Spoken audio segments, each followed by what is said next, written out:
Hi everybody. This is the last video of the term, and I am encouraging as many of you as possible to show up to the Zoom meeting this week, because that way things that are not discussed through this will be discussed then, because it's going to be a little choppy, because I want to talk about a little bit about love, a little bit about relationships, and then a little bit about conflict. Just a little bit about relationships in general, or love and all that kind of thing. First of all, here's 3 reasons not to get into a relationship.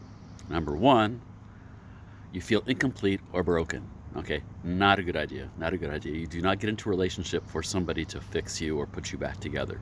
Number 2, you have never felt love in your life. Okay, let's say that you didn't grow up in a family where you got a lot of, let's say, affection or what you would call love, so you're really, really hungry for it. Not a good idea. Not a good idea. It's really important to kind of try. I know it's hard, but to love yourself, not to rely on somebody else for that, because again, you'll come in too needy. All right. The third thing is because you have this weird idea that everybody your age is already coupled off. No, they're not. No, they're not. I mean, I'm not going to argue with you, but I'm willing to bet that quite a few are not. And just because folks look happy does not mean that they are. All right, we know that. Okay. So here's some information on love styles, because the whole idea of love is really, really vast, and it's much more than I love you and then you love me back kind of thing. There's different kinds of love out there. I want to talk a little bit about Sternberg's triangle. You have to imagine it's a triangle with each point of the triangle being a different kind of relationship. And with the first one, companionate love is based on liking. Okay, it's based on friendship. And actually, good friendship is the basis of all real good romantic relationships, if you can have it. So companion is basically just kind of a best friend, somebody who you share a lot in common with. Okay. Then you have fatuous love, and fatuous love is the passion. Okay, seeing somebody, kind of getting excited about them, thinking about them a lot. Really, you're into them. You're into them. You really are. Okay. Then you have empty love, and this is commitment only, where you have been with somebody a long time. This oftentimes happens with older couples. They've been with somebody a very long time, and they stay together for the sake of the kids, or they stay together because it's just easier. We talked about that earlier, and that's empty love. Then you have consummate love. Consummate is getting it all together. All right, you have all your needs met in one relationship. You have your liking, hopefully, as friends. You have your intimacy. You have your commitment, and you can have your passion, and it's all kind of under one roof. All right, so that's Sternberg's triangle. Then you have Lee, who is a little more mystical in terms of how he views love, and he has 6 different styles. The first one, and of course I'm going to draw blanks here.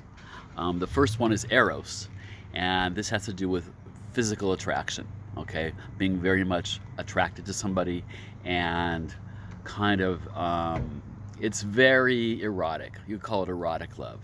So there's a lot of tingling and good feeling that comes along when you're around them. All right. Then you have Ludos, which is game playing love, and this is oftentimes somebody who just kind of likes the cut of, he likes the thrill. He or she likes the thrill of the chase. So their whole thing is about conquest. Sort of conquer and then kind of maybe walk away, because it's a game to them. And this is not real good for the party who's being approached or conquested, pursued, because they're going to leave them on a dime. All right. Then you have Storge or Storgy, and this one is more deep and abiding. Okay, more safe. Okay, more long term.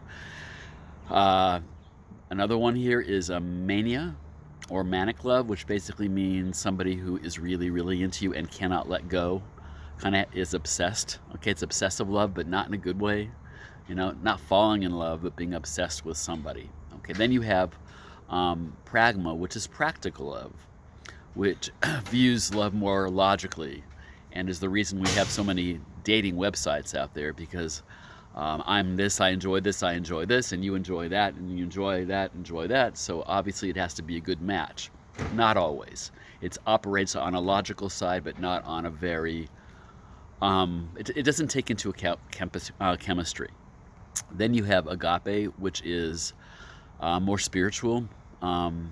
It is definitely selfless, where you give all of yourself to somebody else at your own peril. let's say. You are more concerned about the well-being of somebody else. So those are styles of love. Okay, then relationships. We talk about what? Short-term, long-term. And they all serve a purpose. They all serve a purpose, and you have to look at what you're ready for now or in the future, or what you already have. That's great, but they all serve a purpose. And, you know, short-term relationships work for some people, okay? It's definitely based much more on physical attraction and convenience and proximity, okay?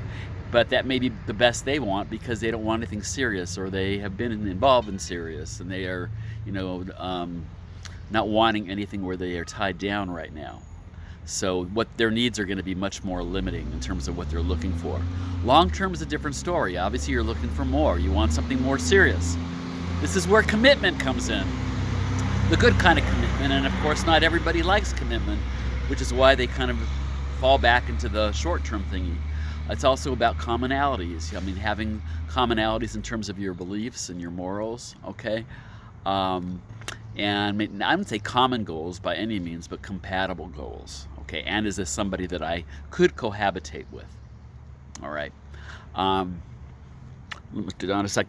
They, I think I'm gonna skip over a little bit and kind of get into, once you're in a long-term relationship, or you're moving into it from the honeymoon phase, which we all know is fun, okay, but into something that really, really, really is special, we deal with conflict. All right, that's how you know it's real. That's how you know you're in a relationship, when you can actually fight or argue. And in conflict, there are 6 different styles that a lot of people use that are not necessarily so good.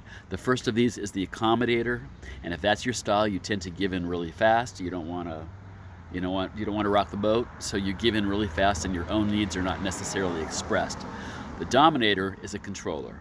Needs to control the discussion, needs to control the direction of the conflict. So for them, it's about being in charge. Then you have the avoider, and the avoider is conflict avoidant. Does not want to be around it, you know, kind of just disappears when it's time to address things because they can't deal. They can't deal. They hope it'll go away by itself. The passive aggressive, not really in charge of their emotions. They can't really face you when a conflict is going on, so they tend to sting you from behind. Okay, they kind of are sneaky that way, and although they don't deal with it directly, they may deal with it very indirectly, and that's not necessarily a good thing. Then you have the stonewaller, and the stonewaller is the one who kind of just disappears. They're not avoiding so much, but they get angry when conflict starts. They can't handle it. They leave the room. You've met people like that. They leave the room, they slam the door, they get in the car. That's what a stonewaller would be. What I highly recommend is to look into the dual concern model. And this is when you care about all parties involved. I care about me and I care about you. And what's most important is getting through this, because it really is a blip on a screen. So what you do is you put the relationship first with whoever this person is. And you do this by telling your side of the story. And then, because you now know how to actively listen, you listen to their side of the story. And then you try to find a compromise. Okay, I mean, I know people hear about compromising. Well, you really try. You try to meet somewhere in the middle, because not everybody's going to get anything, and not anybody should get nothing. Because this is obviously a person you care about, all right? So you want everybody to kind of walk away with something and to move past this. Okay, that's the dual concern model. 3 other little things I want to throw in quickly about healthy resolution is always focus on the issue. Deal with what it is. Don't let yourself get distracted and use this as an opportunity to attack other things. It's about resolving one thing to get past this. Also, try to leave your emotions out of it, especially the strong ones. If you start off loud and you start off angry, it's only going to head in one direction. So it's kind of called a slow startup. You know, try to be as calm as you can, because again, you want to resolve this and you don't want emotions flying and people getting more angry than they already were. And then more blanks. It's happening.